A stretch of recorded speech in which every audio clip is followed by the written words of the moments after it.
السلام علیکم۔ ہیپاٹائٹس سے بچاؤ ممکن ہے، لیکن کیسے؟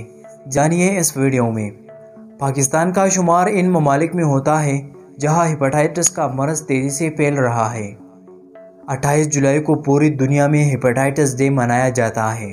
صحت کے عالمی ادارے کی جانب سے گزشتہ برس جاری کی گئی رپورٹ میں بتایا گیا کہ اس وقت دنیا بھر میں ہیپاٹائٹس کے مریضوں کی تعداد 35 کروڑ ہے، جن میں 1.5 کروڑ پاکستانی بھی شامل ہے۔ ہیپاٹائٹس ایک متعدی بیماری ہے جو وائرس سے پھیلتی ہے۔ یہ وائرس مختلف اقسام کے ہوتے ہیں، جیسا کہ ہیپاٹائٹس اے، ہیپاٹائٹس بی اور ہیپاٹائٹس سی۔ عمومی طور پر جانے پہچانے نام ہیں۔ اس کے علاوہ یرقان ڈی، ای اور جی قسم کے بھی ہوتے ہیں۔ یہ وائرل انسانی جگر پر اثر انداز ہو کر مختلف نوعیت کی بیماری پیدا کرتے ہیں۔ ہیپاٹائٹس بی یعنی کالا یرقان۔ ہیپاٹائٹس بی وائرس سے پھیلنے والا ایک خطرناک متعدی بیماری ہے جو احتیاط نہ کرنے کی صورت میں وبائی شکل اختیار کر سکتی ہے۔ عمومی علامات۔ اس مرض میں علامات معمولی بھی ہو سکتی ہیں اور پیچیدہ بھی ہو سکتا ہے۔ اس کی علامات کچھ یوں ہیں: آنکھوں میں پیلاہٹ، تھکاوٹ، بھوک میں کمی، وزن میں کمی، جلد پر خارش ہونا، متلی اور بخار کی کیفیت بھی اس کی علامات ہو سکتی ہیں۔ بیماری میں پیچیدگی کی علامات: پیٹ میں پانی کا پڑنا، دماغی سستی یا ڈراسنس، دماغی توازن کا بگڑنا یعنی ہیپیٹک انسیفیلوپیتھی، ہاتھوں اور پاؤں میں سوزش ہونا، خون کی الٹی آنا، کالے پاخانے کا آنا اور جگر کا کینسر ہو جانا۔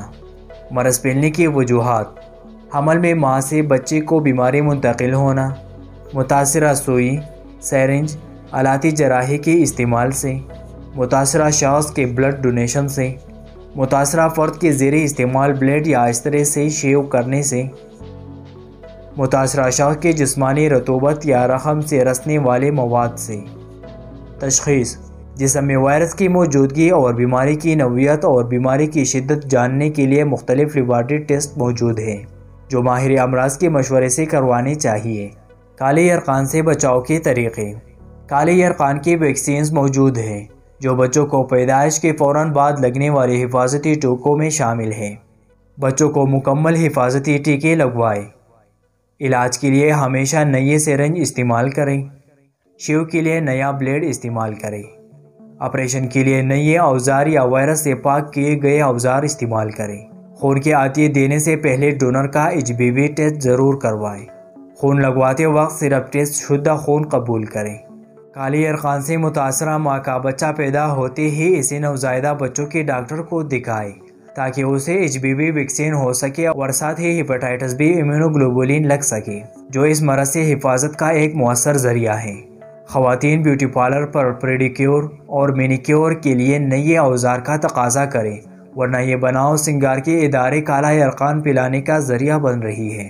ناک اور کان چدوانے کے لیے نئے اوزار کا استعمال یقینی بنائیں۔ متاثرہ شخص کا استعمال شدہ کانوں کے بالیاں نہ پہنیے۔ کالے یرقان کا علاج۔ کالے یرقان کا علاج گولیوں اور ٹیکوں کی صورت میں موجود ہے۔ علاج صرف مستند ڈاکٹر سے کروانا چاہیے۔ کچھ مریضوں میں یہ بیماری وقت کے ساتھ ساتھ ختم ہو جاتی ہے جبکہ بعض مریضوں کے کیریئر بن جاتی ہے، یعنی بیماری ان میں علامات نہیں رکھتی مگر بتائی گئی احتیاطی نہ کرنے سے دوسروں میں بھی منتقل ہو سکتی ہیں۔ بعض مریض شدید بیماری میں مبتلا ہو سکتے ہیں یا پیچیدگی کا شکار بھی ہو سکتے ہیں۔ ایسے میں یہ بیماری جان لیوا بھی ثابت ہو سکتی ہے۔ مریض کے لیے چند مزید احتیاطیں۔ مریض کو چاہیے کہ سرجری سے پہلے سرجن اور ڈینٹسٹ کو علاج کے وقت اپنے مرض کے بارے میں ضرور بتا دیں تاکہ معالج ان کے علاج میں احتیاطی تدابیر اختیار کر سکے۔ اسے معالج کو خون کا عطیہ دینے سے مکمل پرہیز کرنا چاہیے۔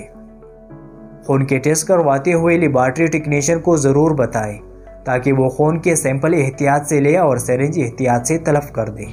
کالے یرقان کے ساتھ اگر ہیپاٹائٹس اے ہو جائے تو بیماری کی شدت میں اضافہ ہو جاتا ہے اور وہ جان لیوا بھی ہو سکتی ہے۔ یہ تھی ہماری آج کی انفارمیشن پر مبنی ویڈیو۔ امید کرتا ہوں آج کی ویڈیو آپ کو پسند آئی ہو۔ ویڈیو کو لائک کرتے ہوئے شیئر کریں۔ چینل کو سبسکرائب کرنا مت بھولیے۔ Thank you for watching.